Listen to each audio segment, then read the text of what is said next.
for the fans. The glory for the pinstripes. The Yankees' blueprint for the next World Series was just revealed, and it is ruthless. A shocking bullpen overhaul just changed absolutely everything. I'm about to show you the 3 new weapons we just acquired and explain why a familiar face won't be in pinstripes much longer. If you want to understand the strategy that will define our October, hit that subscribe button now. Welcome back to the channel. Around here, we get straight to the point with the info that really matters to us, the fans of the pinstripes. The trade deadline has passed, and let me tell you, Brian Cashman and the front office were not messing around. While many teams were making minor tweaks, the Yankees went to market with a clear objective: to build a fortress in the bullpen, not just for this year's title run, but to secure dominance for years to come. And they absolutely delivered. We're talking about a seismic overhaul, the kind that defines an era. 3 big names have arrived: David Bednar from the Pittsburgh Pirates, Camilo Doval from the San Francisco Giants, and Jake Bird from the Colorado Rockies. Make no mistake, these aren't just stopgap rentals. These are strategic core pieces with years of team control that fundamentally alter the dynamics of our pitching staff. Bednar, known as the Renegade, is an elite closer, a guy with ice in his veins, and an arsenal that intimidates any batter in the 9th inning. His arrival injects a dose of certainty and firepower that we may have been lacking in the most critical moments. He's not a 2-month rental, he's under team control, which means we'll be seeing him shutting down games in the Bronx for a good long while.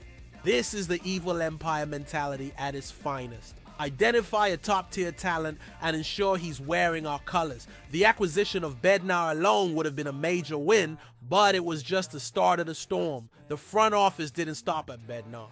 They went after Camilo Doval, a name that any fan in the National League knows and fears. Doval is pure electricity. His cutter and slider are simply devastating, weapons of mass destruction against both right and left-handed hitters. To have him as a 7th or 8th inning option, setting the stage for Bednar, is a luxury that few teams in MLB history have ever been able to boast. We are talking about shortening games in a brutal fashion. Our starting pitchers now have a new level of security, knowing that if they hand over the game with a lead from the 6th inning onward, the opposition will have to face a veritable murderer's row of elite relievers. And just like Bednar, Doval comes with multiple years of control, solidifying our bullpen as a force to be reckoned with through the end of this decade. And then there's Jake Bird, an acquisition that might have flown a bit under the radar amidst the big names of Bednar and Doval, but which in my analysis is a masterstroke by our analytics department. Bird is a workhorse, a versatile arm capable of pitching multiple innings, keeping the ball on the ground, and getting out of tough situations. He's the kind of underrated piece that becomes indispensable over a long season, and especially in the playoffs. With control through 2028, he represents incredible stability and depth. Together, these 3 moves are not just a response to current needs, they're a declaration of intent. The Yankees aren't just trying to win the 2025 World Series. They are building a relief pitching dynasty, a pillar that will support our title aspirations for years to come. With these monumental arrivals, it's inevitable that the other side of the coin appears. The roster needs space, and the new bullpen structure means some familiar faces may be on their way out. And this is where we get to the tough part, the reality of baseball as a business. I'm talking about Luke Weaver. Ever since he arrived in the Bronx as a waiver claim back in September of 2023, Weaver has been a true professional. He did everything the team asked of him. He started games when we needed him to. He became a multi-inning weapon in 2024. And he even filled in as the closer when Clay Holmes struggled. He showed a versatility and a team-first mentality that all of us fans grew to respect. He was a soldier for the Bronx Bombers, a guy who never complained and was always ready for the battle. Early this season, he did it again, stepping up in tight spots. However, baseball is a performance game, and the recent numbers tell a troubling story. Since returning from a brief injured list stint on June 20th, his ERA has ballooned to 6.60.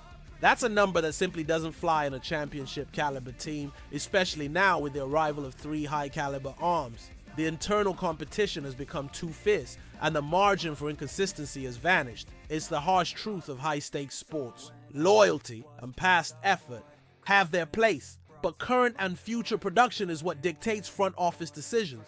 Weaver's future with the Yankees, in my opinion, is sealed. He's on a $2 million contract that expires at the end of this season, and he's about to turn 32 years old.